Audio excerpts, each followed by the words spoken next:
Hi, I'm Bonnie Barker with Bonnie Bay Crochet, but today I want to teach you how to knit something.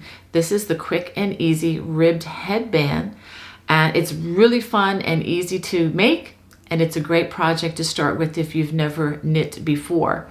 Before I show you what you're going to need, if you could please hit that subscribe button, especially if you're a first-time visitor. And if you are a first-time visitor to my channel, I want to say welcome.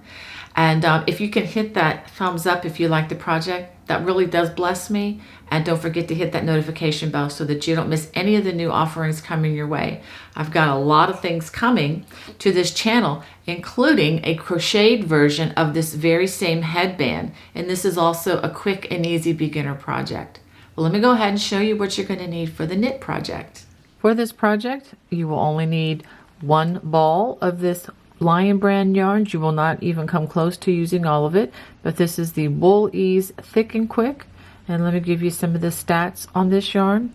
This is a 5-ounce ball of yarn, 140 grams, 87 yards, which you will not use that much, I promise. 8 meters, and this is a super bulky or number 6 weight yarn.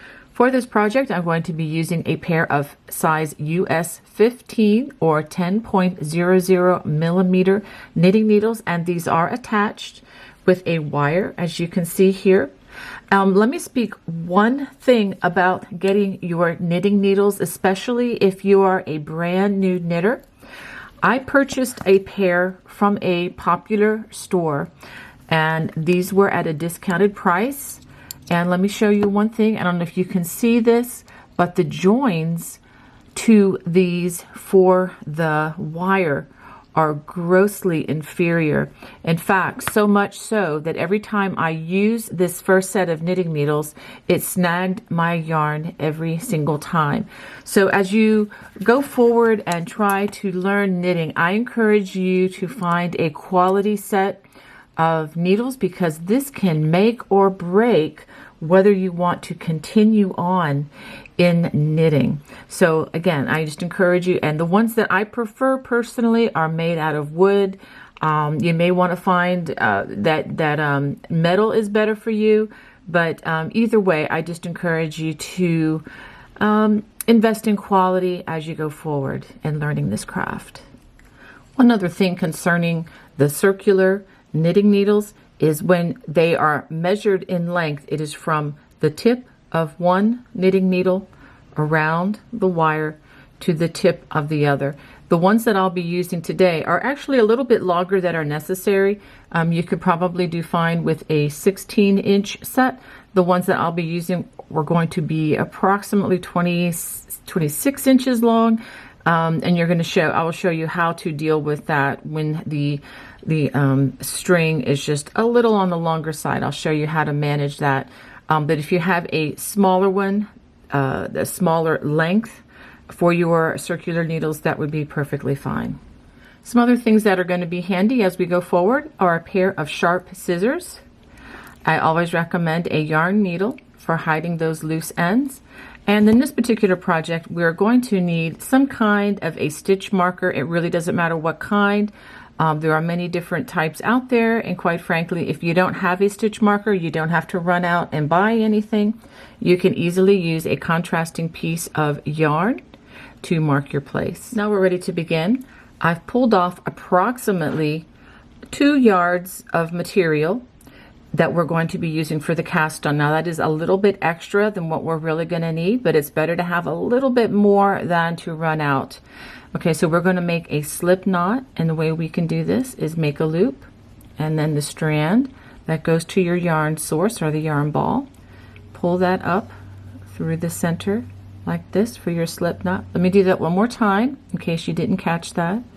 You can go ahead, make a loop, and pull the yarn up through the loop, or however you prefer to make a slip knot. And we are going to slip this over one of the needles just like that, and go ahead and pull it so that it's tight. It should be not strangulation tight, but you don't want it to be floppy loose either, so just a comfortable tightness there. And we're going to take our thumb and our pointer finger, and we're going to put it in between the 2 strands like this, and then grab the rest with our 3 fingers like this. And then we're going to spread our fingers apart just like this, and we're going to be in the cast on. I'm going to be doing this a couple times, so you'll see how I place my hands on this. Well, let me just go ahead and do it one more time. Here is the yarn, and you're hearing the needles click around here down below. Okay, so put the fingers, the pointer and the thumb, in between the 2 yarn strands there. Grab the rest with these 3 fingers, bring these fingers apart, and now we're ready. We're gonna go up under, and then this we scoop down like this, and then we have 1 cast on. So what we're going to do is we are going to cast on 40 of these. We're not going to count this one because we're going to need this one to join our headband together. So we're going to actually need a total of 41 of these loops on our needles. So let's do that again. Scoop under and go down. That's 2. Under, over, that's 3, 4. We're going to do this all the way to 40. And once in a while you may need to just drop the yarn and let it twist back up again. Put your fingers in there, grab it below. 5, 6, 7, 8, 9. You don't want to do these too tight, so they should look about like this. Now, as your loops extend beyond the needle, don't worry about that. You can slide them down and they will retain their shape. I'm going to do a few more so it's past that, and you can, kind of speed up once you get the feel of it and get into quite a rhythm here. But I will slow down again. Again, stick the 2 fingers in there, grab the yarn sources with the other 3, open apart, scoop under, and then over to grab that other loop. I just wanted to show you what happens once I get enough loops on here to go past the length. Okay, so I'm actually past the size of the diameter of the needle, and these will just slide on the string. I know the string is hard to see because it's black on black, but it is there. So I'm going to go ahead and continue this until I have a total of 40 new cast-ons plus the 1. So I'm going to have 41 of these loops. As soon as I get that, I will show you what I have. Okay, I have finished. I now have 41 loops, and this is on the wire portion, and you can see how it still holds its shape. I think having a little bit of wool in the yarn helps this tremendously. And let me show you how much extra. Here it is. This is what I have extra, which is okay. So now we are ready to begin. So we're going to take the other needle right like this, and so what we need to do is we need to connect this end with this end before we begin. And obviously there's a lot of extra space here, so let me show you what we're going to do. We're going to condense the length of this. We're going to pull. I'm pulling on the wire, and we're going to pull. I'm pulling it out so that I can pull this other needle in, and you can easily twist this wire. Okay, so let's go ahead, and this is the important part, getting set up. You want to be careful that we don't twist the stitches as we do this. Okay, this is going to be the trickiest move of all. Once we get past this, it will get a lot easier, I promise. Okay, now for the yarn hold, let me speak into that for just a minute. Take the yarn that's obviously connected to the yarn source, and you can lay the yarn over these 3 fingers of your non-dominant hand, and if you grab with these fingers just like this, This will be like the brake command to help control how quickly the yarn is released. And if you turn your hand over, the pointer becomes, again, helps to feed the yarn, kind of like on your sewing machine. If you sew, it kind of, the string goes through the process and it helps to supply your yarn. And by pulling the finger up like this, helps to control how quickly the yarn is supplied. Now, the tall man and thumbkin, just like in crochet, they would be helping to hold the fabric. You're instead going to hold the needle. In that sense, this is very similar to crochet. Okay, so let's go ahead. We're going to knit the first stitch. And again, like I said, this is going to be a little bit slow and awkward at first. Okay, and you can actually hold this other strand back while we do this at first. Stick the needle in right here, wrap it forward, and pull a loop through and slide off the hook. Now what we're going to do is we're going to take the first strand that we used, the slip knot, and we are going to bring this, okay, it's right here. I'm going to actually do this with my fingers because it's going to be a lot easier. We're going to take this loop and we're going to pull it over the loop like this. And that way we are now connected in a circle. And as you work the first round or two, this will ease up, I promise you. Okay, so now we're going to begin.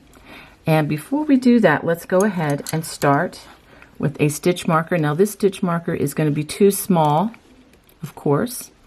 So I'm going to, let's go ahead and knit the first stitch, and then I'm going to mark that stitch.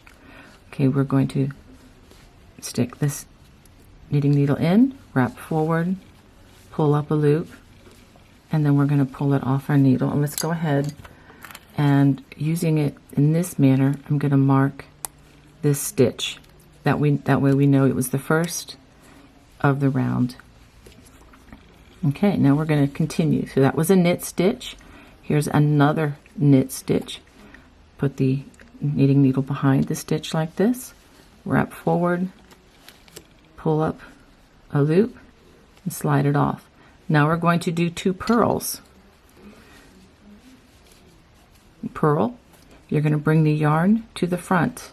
We were having the yarn back here. I'm going to just bring it in front of this needle to the front. Put the needle, you're going to come this direction. Let me show you again. The needle is going to come in this way, and then you put the yarn in between the 2 needles like this and pull it through like a loop and slide it off. We're going to do that again. The needle comes towards you, put the yarn in between the 2 needles, pull up a loop and slide off. Okay, now we're going to do 2 knits again, which, let's go ahead and push our yarn towards the end of the needle. It makes it a lot easier. Push the yarn, the needle in to the back side.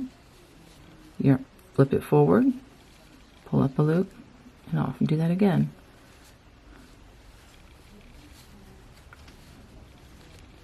Okay, now that's 2. Now we're going to do 2 purls. Come toward yourself. I automatically brought the yarn to the front side. That's very important. You come towards yourself and put the yarn in between the 2 needles, pull up a loop, and slide off. Again, like I said, this is the hardest round. And then we're going to do 2 knits. This is the hardest round because it's so tight at first.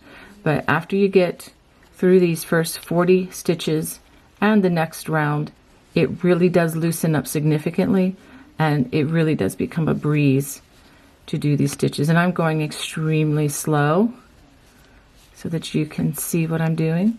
I'm just alternating 2. Okay, I'm doing the knits again. 2 knits. And then now 2 purls. Bring the yarn in front,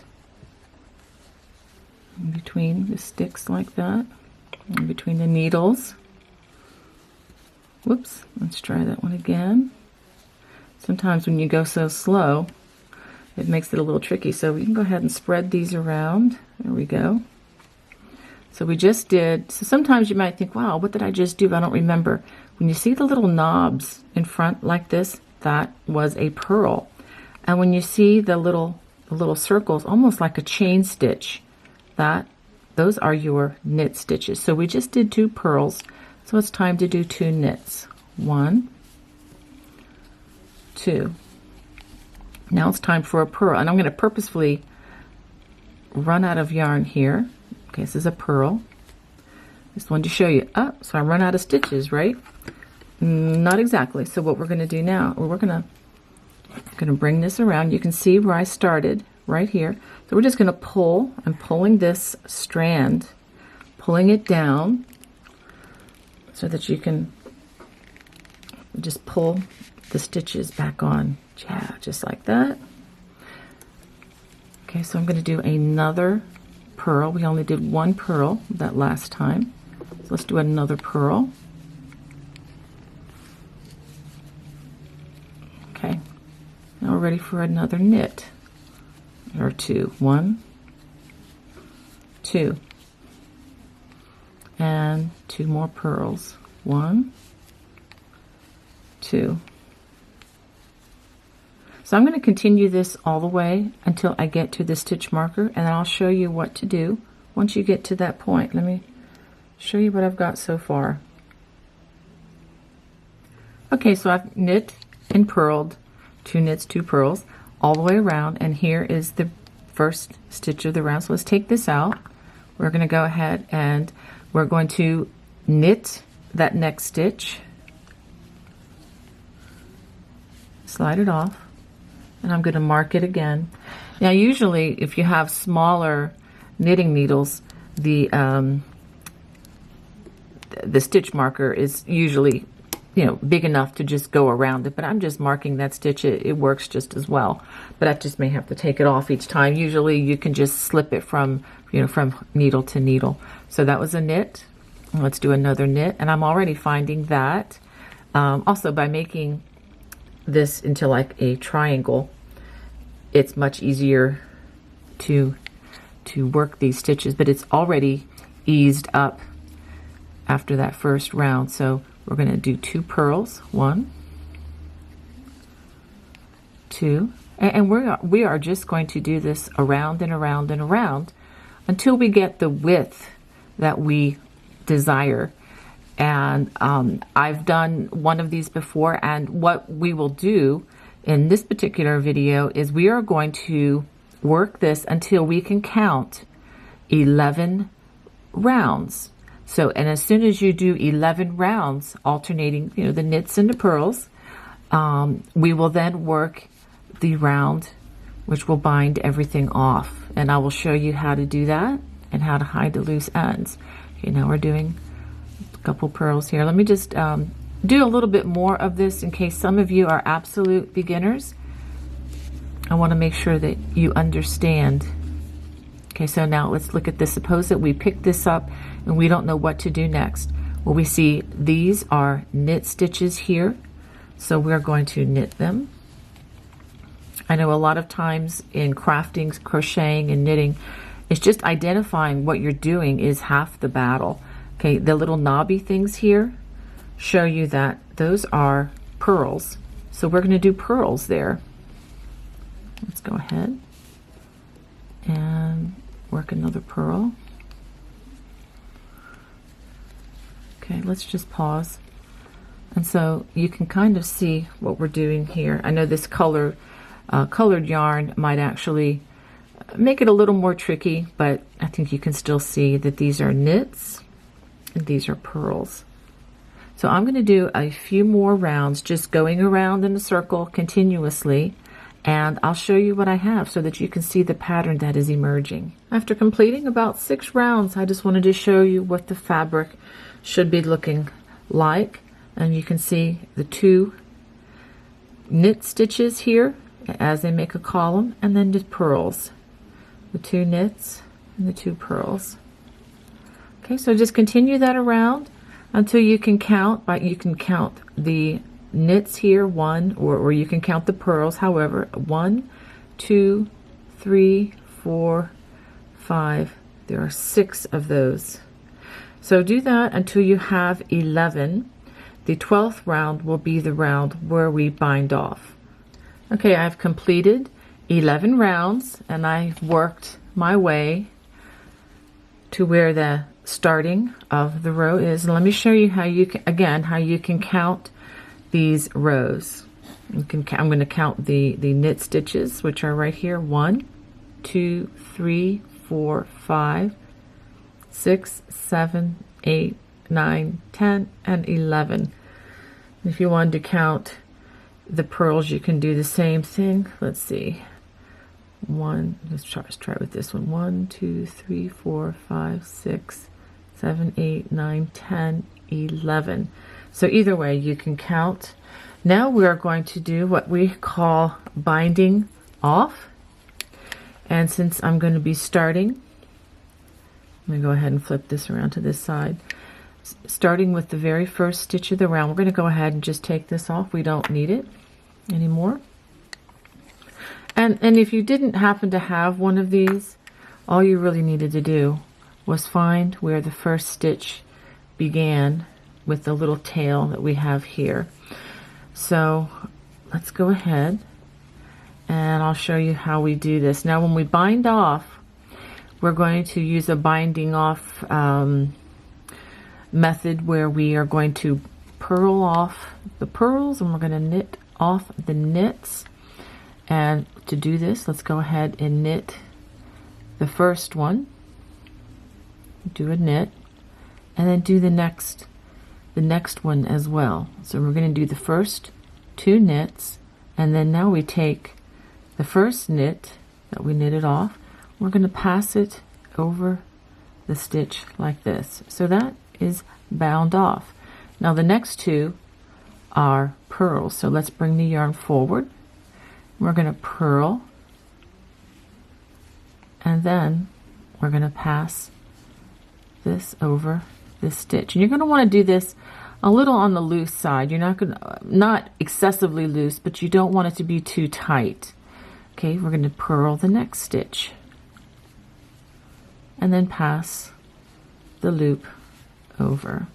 And as you do this, we're going to be, as we bind off, you're going to see more of a space here. Now we have 2 knits, so we're going to knit the stitch and again pass the loop over carefully. And let's do the next one. It's also a knit, and then pass it over. And we have 2 pearls, so let's go ahead and purl these. Pass the loop over, and then the next one is also a purl, and slip, and then pass the loop over. So you can see the edge.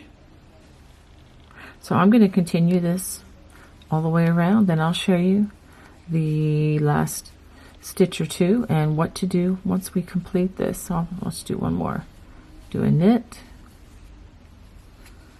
and pass the loop, and then do another knit and then pass the loop over as we bind this off. Okay, so I'm going to go ahead and finish, and then I'll show you what I have. Now I only have a couple of more stitches to go, and I wanted to work them with you. They are pearls,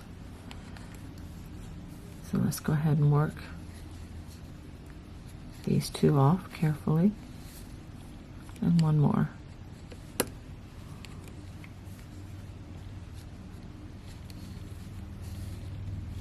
Okay, so let's go ahead and pull this up before we deal with this.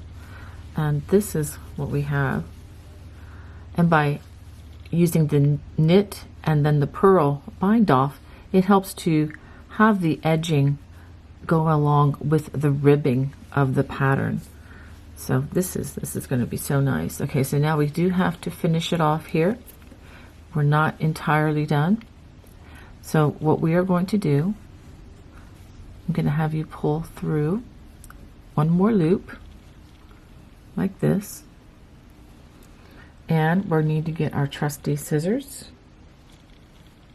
Here they are. They're playing hide and seek with me here. And I'm going to cut off a generous strand. I've got plenty of yarn left, so let's just go ahead and do that. And so now what we need to do is we need to connect. Let's go ahead and loosen this a little bit. And we're going to use our yarn needle like so. Thread that through there. Even though it's thick, it should fit nicely in there. So now what we're going to do, we're going to look at the way this loops in on top, and the first stitch is right here.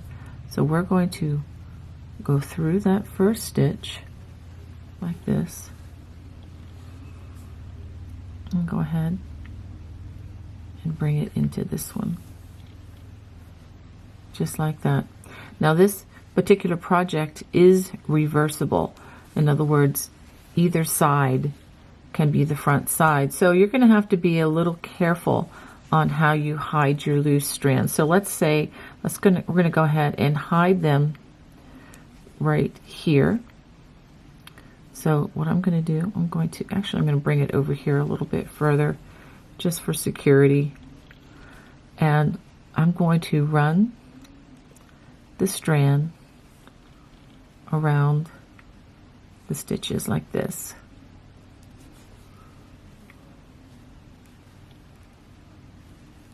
Let's go ahead and pull these through so you can see how that looks. So you really can't see it when you work it like this. And if there are crocheters out there watching this, yes, it's a little trickier to hide the loose threads in knit than it is with crochet. Crochet just tends to have more fabric in which to hide our loose strands in, which I absolutely love. So let's do that. And I've turned it around on you. So I'm going to actually go up through here. I'm going to go a little bit further with my hiding of the loose ends. I could just fasten it off there if I wanted to. So I'm going to twirl the opposite direction with my needle.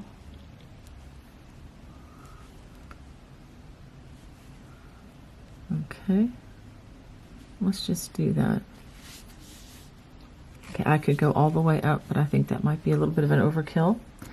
So let's go ahead and we're going to clip this close, but make sure you don't clip the seam. And you see how that, and because this has a little bit of wool in it, this is going to felt a little bit together.